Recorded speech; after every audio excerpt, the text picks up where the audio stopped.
मंगलमूर्ती मोरया. माझं नाव डॉक्टर श्री चैतन्य वामन गणवटकर. मी गणपतीपुळे इथला आहे आणि श्रींच्या सेवेमध्ये पुजारी म्हणून कार्यरत आहे. त्याचबरोबर माझं शिक्षण MSc PhD इन केमिस्ट्रीमध्ये झालेलं आहे. आणि आता मी माझ्या अभंग आणि निरूपणाला सुरुवात करतो.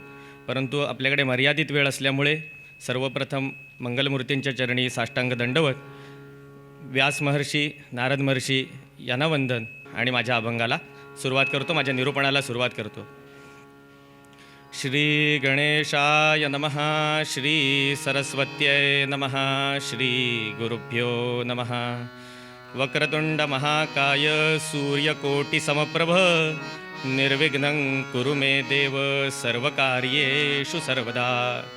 नमस्ते शारदे देवी सरस्वतीमतिप्रदे वसत्वं मम जिह्वाग्रे सर्वविद्याप्रदा भव.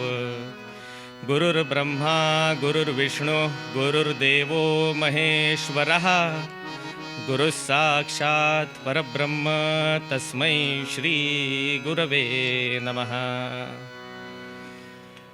देवगजानन ध्यायी प्राण्या देवगजानन ध्यायी, देवगजानन ध्यायी प्राण्या देवगजानन ध्यायी.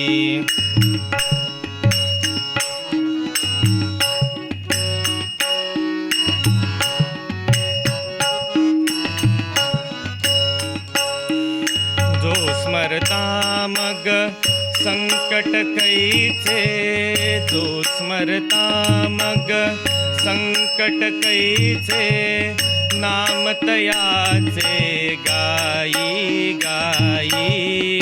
देवगजानन ध्यायी प्राण्या देवगजानन ध्यायी, देवगजानन ध्यायी प्राण्या देवगजानन ध्यायी. राजाधिराज रामचंद्र महाराज की जय. पुंडलीक वरदा हरि विठ्ठल श्री ज्ञानदेव तुकाराम पंढरीनाथ महाराज की जय. आर्य सनातन वैदिक हिंदू धर्म की जय. सब संतन की जय.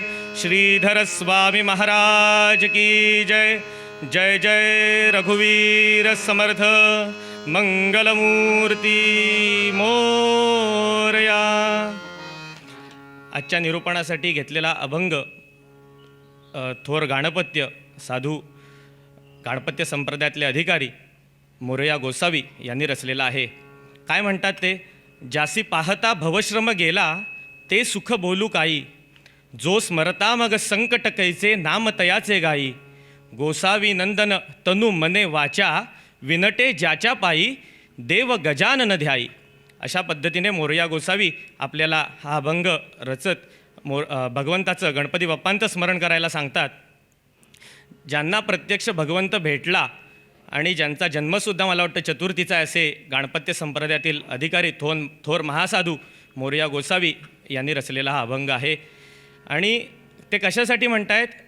देव गजानन ध्यायी, जो स्मरता मग संकट कैचे. आपल्याला माहिती आहे, आपण आपल्या घरी पूजा असेल, वास्तुशांत असेल, कुठलं मंगल कार्य असेल, अगदी आपलं कीर्तनसुद्धा असेल, आपण कार्यारंभी गणपती बाप्पांचं स्मरण करतो. म्हणजे हे गणपती बाप्पा विघ्नहर्ता आहेत.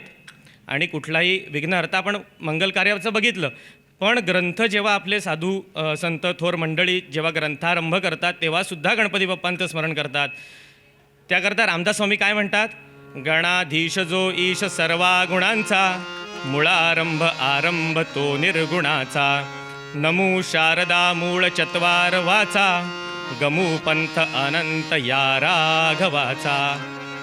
म्हणजे हा एक साधारणपणे फॉर्मॅट आहे. पहिल्यांदा गणपती बाप्पांचं स्मरण आपण करतो, मग शारदा देवीचं वंदन करतो आणि मग आपले गुरु किंवा उपास्य दैवत यांचं स्मरण करतो. म्हणजे रुद्रयामल तंत्रातील अगदी देवी कवच जरीसुद्धा आपण बघितलं, त्याची सुरुवात कशी आहे? श्री गणेशाते वंदुनी शारदा चरणानमुनी, श्री योगेश्वरी कवचवर्णनी मती द्यावी विनवितो. म्हणजे पहिल्यांदा गणपती बाप्पांचं स्मरण हे आहेच कुठेही. श्री ज्ञानेश्वर माऊली काय म्हणतात? ओम नमोजी आद्या वेद प्रतिपाद्या जय जय स्वसंवेद्या आत्मरूपा देवा तूची गणेशू सकलार्थमती प्रकाशू म्हणे निवृत्ती दासू अवधारी जोजी. देवा तूची गणेशू असं अधिकारवाणीने आपल्याला इथे ज्ञानेश्वर माऊलीसुद्धा म्हणताना दिसत आहेत. कशासाठी? सुखकर्ता, दुःखहर्ता आणि विघ्नहर्ता असे आपले गणपती बाप्पा आहेत. आणि काही ठिकाणी आपल्याला फक्त ओंकाराचा उल्लेख केलेला दिसतो. ते कशासाठी? तर निर्गुण निराकार परब्रह्म परमात्म स्वरूप असं ओंकार स्वरूप आहे गणपती बाप्पांचं. त्याचा उल्लेख आपल्याला काही ठिकाणी करताना आपल्याला काही संत मंडळी दिसतात. त्याकरता तुकोबा माऊली काय म्हणतात? अकार तो ब्रह्मा उकार तो विष्णू मकार महेश जाणियेला ऐसे तिन्ही देव जेथोनी उत्पन्न तो हा गजानन माय बाप. म्हणजे काही ठिकाणी आपल्याला ओंकाराचा सुद्धा उल्लेख केलेला दिसतो. आता ह्याबाबतची एक कथा आहे, तो आपण थोडक्यात दृष्टांत म्हणून बघूया. हे गणपती बाप्पांना कार्यारंभी वंदनाचं किंवा आद्यपूजेचं हे वरदान केव्हा मिळालं किंवा सर्व मान्यता देवांची त्यांना केव्हा मिळाली? तर एकदा असं झालं की सर्व देवामध्ये चढाओढ लागली की कोणाला अग्रपूजेचा मान द्यायचा. तर त्याकरता एक थोडक्यात साकीमध्ये एक वर्णन आहे. देवामध्ये शर्यत केली प्रदक्षिणा करण्याची 3 प्रदक्षिणा पृथ्वीस घालून चातुरी दावायाची.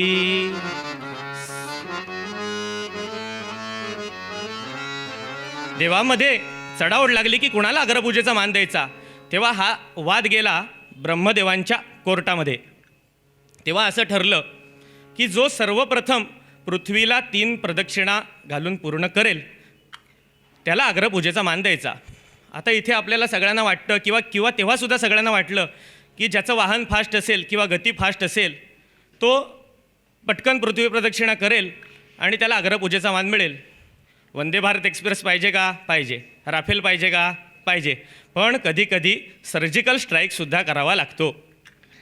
तर मूळ विषयाकडे येऊया.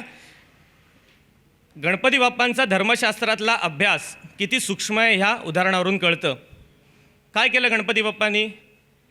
माता पित्या ते वंदुनी 3 प्रदक्षिणा पृथ्वीस घालुनी गणेश आला सभास्थानी बुद्धिदाता शोभला.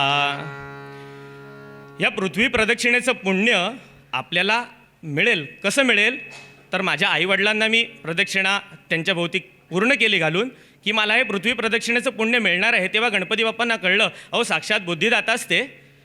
त्यांनी 3 प्रदक्षिणा आपल्या आईवडिलांच्या भोवती शंकर पार्वतींच्या भोवती पूर्ण केल्या आणि पुन्हा एकदा देवांची सभा ब्रह्मदेवांच्या इथे आली आणि ब्रह्मदेवाने आणि सर्व देवांनी मान्य केलं की गणपती बाप्पांना अग्रपूजेचा मान आपण द्यायला पाहिजे.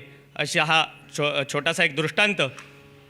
आणि त्याचबरोबर आपण जर बघितलं तर इथे टिळकांनीसुद्धा आपल्याला सार्वजनिक गणेशोत्सव चालू केलेला दिसतो. तो ह्याच कारणासाठी बुद्धिदाता तर आहेतच पण आपलं सर्वांचं लाडकं उपास्य दैवत आहे आणि त्याकरता आपला सर्व समाज एकत्र येतो, जातीभेद विसरून एकत्र येतो आणि आपण उपासना करतो. कशासाठी? तर आपल्याला मागणं मागायचं आहे. सुबुद्धी आपल्याला कशासाठी हवी आहे? तर आपल्याला व्यसनाधीनता नको आहे, चोरीमारी नको आहे. ह्याकरतासुद्धा आपल्याला गणपती बाप्पांकडे बुद्धी मागायची आहे. केवळ विघ्नहर्ता या स्वरूपातच आपल्याला गणपती बाप्पांचं स्मरण करायचं नाही आहे. पूजा तर करायची आहेच नक्कीच, पंचोपचार षोडशोपचार जी काय तुम्हाला जमेल तशी भक्तिभावाने पूजा करायची आहेच. पण आपल्याला गणेशाच्या स्वरूपाकडे बघूनसुद्धा काही चांगले गुण आपल्याला घ्यायचे आहेत. त्यांच्या स्वरूपाकडे बघून भरपूर नावं आहेत गणपती बाप्पांची. गजानन आहे, शूर्पकर्ण, एकदंत, लंबोदर. त्याचे वेगवेगळे अर्थसुद्धा आहेत. स्वानंद पुंड गुरुजी आहेत, त्यांच्या प्रवचन मालिकेतून ते आपल्याला अनेक अर्थ चांगल्या पद्धतीने बघायला मिळतील. फक्त एका शूर्पकर्ण ह्या नावामधून आपल्याला काय घेता येईल हे मी आज थोडक्यात सांगतो. शूर्पकर्ण म्हणजे आपल्याला सगळ्यांना माहिती आहे, आपण सगळ्यांनी कोणालाही विचारलं तर सुपासारख्या असलेल्या कानांचा असं आपण थोडक्यात म्हणतो. पण ह्याच्यातून काय घेता येईल तर सूप आपल्याला बघायचं. सूप काय करतं म्हणजे प्यायचं नव्या, पाखडायचं सूप. पाखडायच्या सूपाकडे बघून आपण काय करतो? धान्य निवडतो. कसं? त्यातली टरफलं वगैरे जी नकोच्या गोष्टी आहेत त्या जातात आणि आपल्याला जे धान्य आहे जे हवं आहे तेच सुपात राहतं. म्हणजे आपल्याला आपल्या कानांनी चांगलं तेच आतमध्ये आपल्या इन्सर्ट करायचं आहे कानामधून, आपल्या बुद्धीपर्यंत ते पोचवायचं आहे आणि नको असलेल्या गोष्टी ह्या टाकून द्यायच्या आहेत. अशा पद्धतीने आपल्याला गणपती बाप्पांच्या स्वरूपाकडे बघून ते अर्थ आपल्या अंगी आत्मसात करायचे आहेत. आणि हे सगळं जाणून आपल्याला आपल्या मंगलमूर्ती मोरया असं म्हणत आपल्या आयुष्याची मूर्ती ही मंगल बनवायची आहे. त्याकरता काय करायचं आहे तर देव गजानन ध्यायी प्राण्या, देव गजानन ध्यायी असं आपल्याला मोरया गोसावी सांगतात. हे आपण लक्षात ठेवूया आणि आज इथे या निरूपणाचा आज आपण इथे थांबवूया. मंगलमूर्ती मोरया.